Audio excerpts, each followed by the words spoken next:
Vice President Mike Pence, he walked out of the game between the Colts and the 49ers yesterday when several players took a knee during the national anthem yet again. Joining us now with a reaction, author of Liberalism or How to Turn Good Men into Whiners, Weenies, and Wimps, former NFL great Burgess Owens and former NFL player Spencer Tillman, now part of the Fox family. Welcome aboard. It's great to have you, Spencer. Both of you are friends of mine. Good to be here. Spencer, let me start with you. Family of four goes to a game. Average cost for a family of four, about $100 a ticket. Then the kids want jerseys, another $200. Then you get a beer, that's $400 a beer. And then a couple of hot dogs and popcorn. It's a $700, $800 day.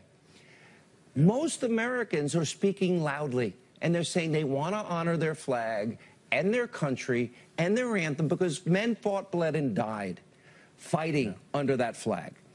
Players are not being responsive. And, you know, I kind of like what Robert Kraft said to all his players. I'll go and I'll match you dollar for dollar. Let's go in and help our community out. This is not going to end well for the NFL, Spencer. Well, it can end well for the NFL, and I think the NFL is in a perfect position to effect change. Where all this crisis began with Colin Kaepernick last year in 2016 in the opening preseason game, when he kind of in a sullen way bowed in a manner was not respected of the flag. And he got together with a Navy SEAL, and they recommended that he kneel, almost a universal sign of respect around the world. Understand that we live in a world of images and impression. Everybody does not have the same understanding of what it means. And for most of us, there is an inextricable connection between the flag, patriotism, and the brave men and women who fought. So it's very difficult to separate that. Fighting under that flag. Absolutely. And I know you're a patriot. Look, you know, Colin Kaepernick, Burgess, here's a guy that donated to a cop killers foundation. Had cops depicted as pigs on his socks. Here's a guy that praised a murdering thug and dictator Fidel Castro. I'm sorry, if the NFL becomes the Kaepernick League, then they're going to lose the men and women that want to go and be entertained and also honor their country. I don't think the NFL has much more time. Well, I guess the way I look at it, I see the free market taking care of itself, and you're right, they're going to make a change. This, though, is the greatest opportunity that the president's given us, that he drew a red line, and we're now talking about true issues. And I think it's now time we talk about the root cause. Listen, guys, we have had a black caucus, we've had John Lewis, we've had Elijah Cummings, supposed leaders, and either they are totally incompetent or they're brilliantly competent in betrayal, because they have actually done nothing for the black race. And as we talk about the misery that's happened through our race, these guys are silent every single way. 83% of black teen males unemployed, 70% of black men leaving their family and the babies.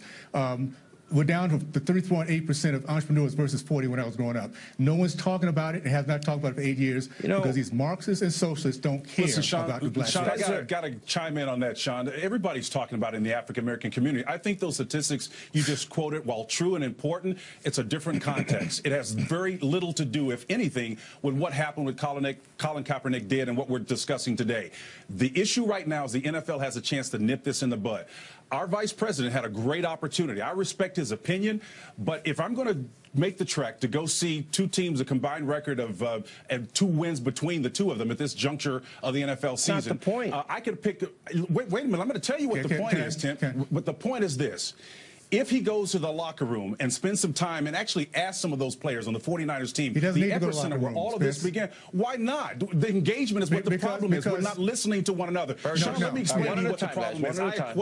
I equate it to divorce. The person or the husband, just use an example of myself, that doesn't listen to the wife that tells him that she is not happy with the marriage or the relationship, totally bereft of the fact when he served papers, he's shocked and he's surprised that it happens. You must engage people to understand where they are. My dad gave me some of the greatest advice. Ask them how we're doing, and that's what I do with my wife all the time. Here's where we're dealing with, guys. Very basic. We have a Judeo-Christian value country that's been this way forever. We have a devious ideology that's pushed by the Democratic Party that the strategy is misery. So, no, a lot of these people don't know the facts I just gave, Spencer, unfortunately. And it's not a matter of talking right now. These guys know what they're doing. It's been a long-term plan for a long time. They've stolen our history. How many Americans do not know the greatness of the black race, who think that we're strictly a hapless race that came out of slavery and found the white man? Let me ask you both the question. Obama's the president. Is a heart problem. It's not a problem. Hang on. The first black president in American history, historic. 3,900 people murdered in his adopted hometown of Chicago while he's president. You barely heard him ever talk about it. 18,000 shootings in Chicago in the last 6 years of his presidency. Here's my point. On this program, Spencer, I scrolled the names of all those people that we never hear about. He commented on Cambridge, he commented on Ferguson, he commented on Trayvon Martin, he commented on Freddie Gray. He never went after what was literally a war zone in his own hometown. And he could have done something about it. And NFL players can do things as well. I'll support charities. Spencer, you come to me tomorrow and you say, I got a great charity for kids. I'm in. Burgess, you tell me, I'm in. I'll help you. And so will a lot of other Americans, because we care about those kids, and God's potential is in every one of those kids. Sean, what I care about is getting the merit together on this subject and not talking about those historical facts. Although they're facts, they have very little to do with the matter at hand. We need engagement between the dissenters, the people on the right, the people on the left. This is not a political problem, by the way. Honor their country and their flag and their anthem. Honor it. Sean, can we agree that the experience that we're talking about that everyone should honor is not the same for everyone in America? That is the difficult truth. We've come a long way. The experience is not the same for everyone in America. Hey guys, I'm telling you, I deal with this all the time. Everybody, Spencer, let me just say something, because at the end of the day, it doesn't matter what our color is and what our background. It's all about hope. You're right. This country gives us all hope if you're willing to tell it. We're now telling our kids that they don't have a chance. As you and I sit here. Well, I don't know where you're from, but I tell my kids that. I tell my kids that. I speak to hundreds of thousands of kids every year. We need to tell more than your kids. We need to tell all the other kids. All those black kids. I tell hundreds of thousands of kids around the country.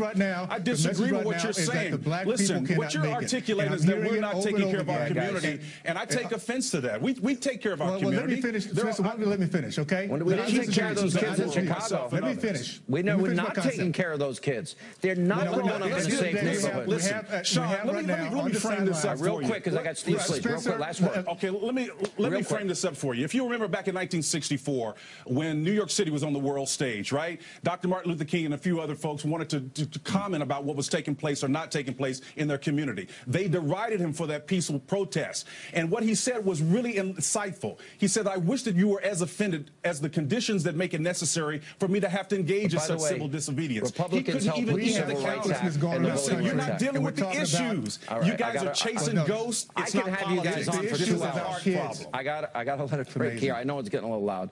We're all passionate about this.